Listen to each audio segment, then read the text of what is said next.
Hi there, I'm Jake Zing. I just saw Solo, a Star Wars story for the first time, and I'm gonna give you my thoughts on the movie. Pew! This is my toy DL-44 blaster from 1977. So this will be a spoiler-free review. If you have not seen Solo, a Star Wars story yet, you're all good, because I will not spoil anything. I will be giving my very general thoughts on the movie, and really there's actually not much to spoil about the movie, so no need to worry there. So I'll start off by saying I really loved this movie, more than I expected to. It's just such a fun time to watch. From beginning to end, I had a smile on my face. It's funny, it's action-packed, incredibly likable characters, and if you go in with realistic expectations, you'll have a great time. Is it a perfect movie? No, but no Star Wars movie ever has been perfect. So just sit back and enjoy it, and it is a blast to watch. Now I'll talk about some of the characters without going too in depth, and I'll start with Han Solo. Alden Ehrenreich really blew my socks off as Han Solo. I thought he gave a really great performance, and it really, even though there were moments where I could definitely see him as a young Harrison Ford's Han Solo, he was not doing an impersonation, he was not doing his best impression of Harrison Ford. He captured the character, he captured the spirit of the character, and put his own spin on it, which I thought was perfectly fitting, and my eyes were glued to him whenever he was on the screen. He gave my favorite performance of the movie, and I was really expecting to like Lando better than Han, but I mean, I loved them both, and I guess that's a good segue into... Next, I'll talk about Lando Calrissian.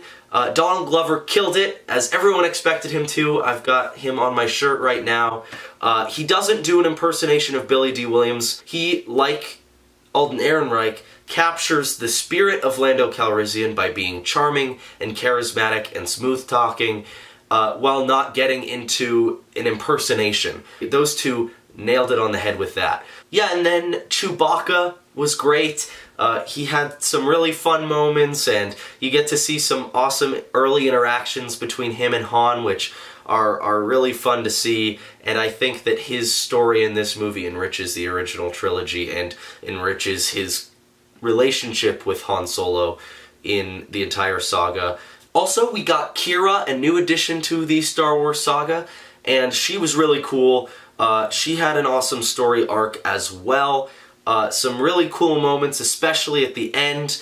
I also liked how they set up her and Han, their relationship. A great addition to this movie. Another new character, Tobias Beckett, played by Woody Harrelson. Another great addition. All of the new characters were really cool, I thought, and well done, and Tobias especially had some real depth to his character, and he really influenced Han's character and played off of him in an interesting way. We've got Val, who was not as present in the movie as I expected her to be, but she was a fine addition while she was there. Same with Rio, who was very funny. Not as present in the movie as I expected, but also very funny. We got L337, who was also another very funny character, who I've heard some people complain got annoying to them. She never annoyed me, but I can definitely see where those complaints would stem from. But she also was not overly present in the movie, and I thought her character was executed very well. Oh, another character who I should mention is Enfys Nest, another new character who they do some really unexpected things with, so I don't want to say anything about that person. Now I'll give my thoughts on the story without going into any specifics. It was very fun from beginning to end, a lot of non-stop action, but also some nice quiet moments where we just got to know these characters and to see some of the origins of how these characters met and how these characters grew up. Was very cool and very unexpected in a lot of ways. This is, in my mind, a very character-driven movie. And the way I look at Star Wars and Star Wars fans is that there is a group of people who love Star Wars for the lore, for things like the Old Republic and for the Clone Wars and for the events, for the mythology, and then there are people who love Star Wars for the characters, for the people, for the acting and filmmaking, And I fall into the character loving, not that the two groups can't mix, because I also love the lore, but I mainly look for good characters, which is what really draws me to this franchise. And there were some great characters in this movie, and I thought that it was great how we really got to get a story focused on these people and these characters. And I liked this movie better than Rogue One for that reason. Rogue One had an interesting story and phenomenal action, but really paper-thin characters that were hard to get attached to.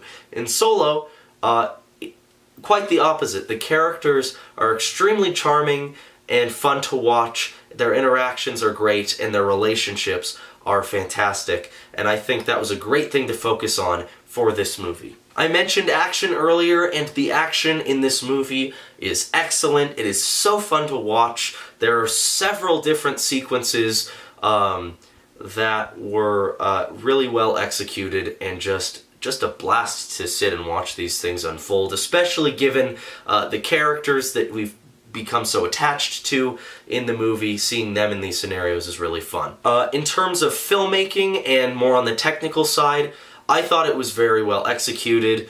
I know there were some production issues in terms of directors who were fired at one point, and they brought in Ron Howard, and but overall, given that fact, it came out well from a filmmaking standpoint. And the writing, I thought it was really cool how Lawrence Kasdan wrote this movie with his son. Lawrence Kasdan, if you don't know, wrote The Empire Strikes Back, and he's done a lot of work on other Star Wars movies as well.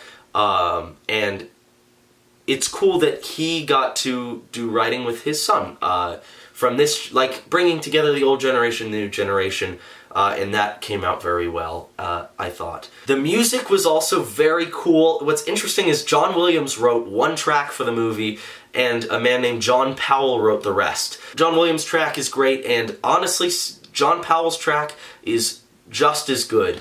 I really liked John Powell's work in this movie. In terms of flaws, there were a few times where characters would do certain things, make certain decisions that seemed quick. Not that they were necessarily out of character, but maybe that's what, now that I know the decisions that the characters make, I want to rewatch this movie. I've only seen it once before I deliver a final decision on whether or not those decisions were fully motivated and justified for what they did.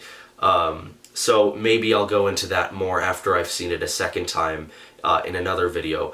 Also, this movie is wonderfully small scale in an interesting way. Every other Star Wars movie has followed like this huge galactic conflict where the entire fate of the galaxy is at risk, and in this movie it follows a much smaller event, which I thought was very cool and very effective for this kind of story. Again, I highly recommend this movie. I definitely think you should go see it, even if you haven't seen other Star Wars movies, if you haven't liked other Star Wars movies. Give it a chance, go in with realistic expectations, and you will have a good time, because it is a fun movie to watch from beginning to end.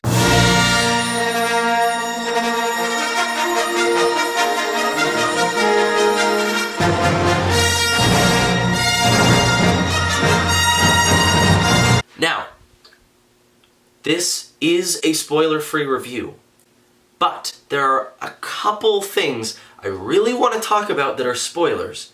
So right now, I am going to talk about those things. If you haven't seen this movie, turn the video off right now.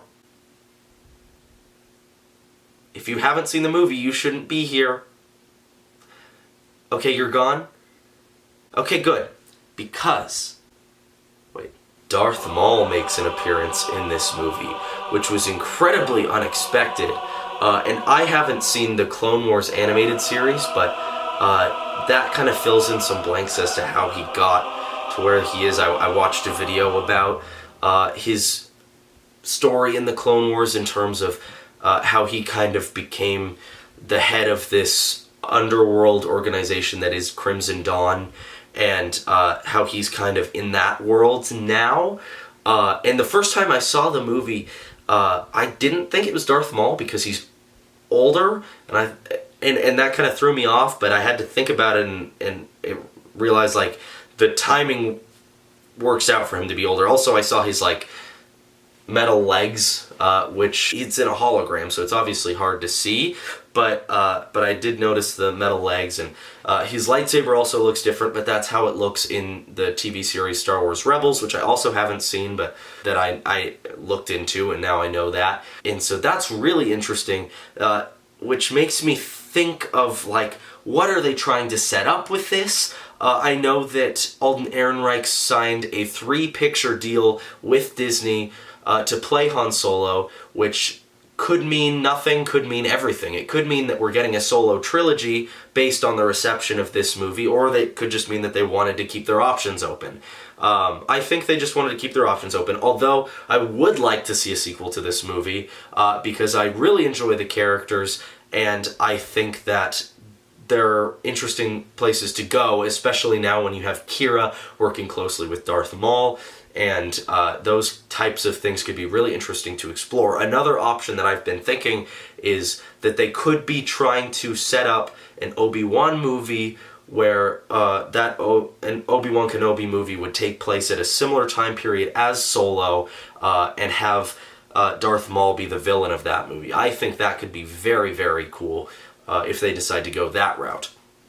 Another thing I'll touch on in terms of spoilers is the deaths of Val, Rio, and L337 really early on, which I actually thought was very effective. I think that Val served the purpose of being a motivator to Tobias's character, and Rio was never meant to be a very big character, and L337 set up some nice things for Lando's character. So they all served their purpose, and I thought that that worked well. So I just wanted to touch on those things, especially the Darth Maul thing, and with that, thank you for watching this video. You can check out my other Star Wars related videos. I encourage you to subscribe because I'm hoping to be making some more videos as summer approaches. Thanks for watching. Go see Solo. Actually, if you watched this far in the video, you should have already seen Solo, so go see Solo again, because I know I will.